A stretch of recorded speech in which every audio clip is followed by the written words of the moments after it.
पत्नी। किसी बात पर पत्नी से एक चिकचिक हो गई। वह बड़बड़ाते हुए घर से बाहर निकला। सोचा कभी इस लड़ाकू औरत से बात नहीं करूँगा। पता नहीं समझती क्या है खुद को। जब देखो झगड़ा, सुकून से रहने नहीं देती। नज़दीक के चाय के स्टॉल पर पहुंचकर चाय ऑर्डर की और सामने रखे स्टूल पर बैठ गया। तभी पीछे से एक आवाज़ सुनाई दी, इतनी सर्दी में घर से बाहर चाय पी रहे हो? गर्दन घुमाकर देखा तो पीछे के स्टूल पर बैठे एक बुजुर्ग थे। आप भी तो इतनी सर्दी और इस उम्र में बाहर हैं बाबा। बुजुर्ग ने मुस्कुराकर कहा, मैं निपट अकेला, ना कोई गृहस्थी ना साथी। तुम तो शादीशुदा लगते हो बेटा। पत्नी घर में जीने नहीं देती बाबा। हर समय चिक चिक कर बाहर ना भटकूं तो क्या करूं? जिंदगी नरक बना रखी है। बुजुर्ग, पत्नी जीने नहीं देती?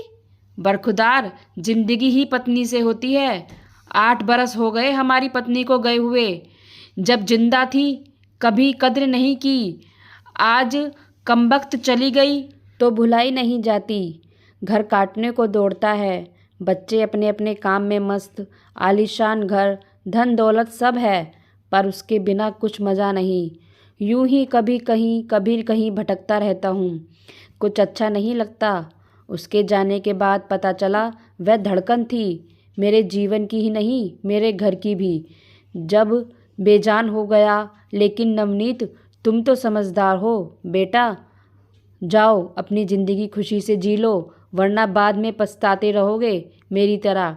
बुजुर्ग की आंखों में दर्द और आंसुओं का समुंदर भी। चाय वाले को पैसे दिए, नज़र भर बुजुर्ग को देखा, 1 मिनट गवाए बिना घर की ओर मुड़ गया।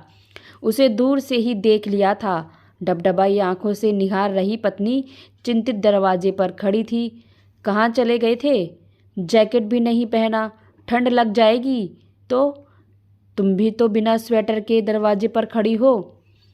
कुछ यूं दोनों ने आंखों से एक दूसरे के प्यार को पढ़ लिया था।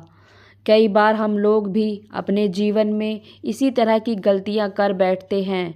सिर्फ पत्नी ही नहीं, माँ बाप, चाचा ताऊ, भाई बहन या अजीज दोस्तों के साथ ऐसा क्रोध कर देते हैं जो सिर्फ हमको ही नहीं उनको भी कष्ट देता है।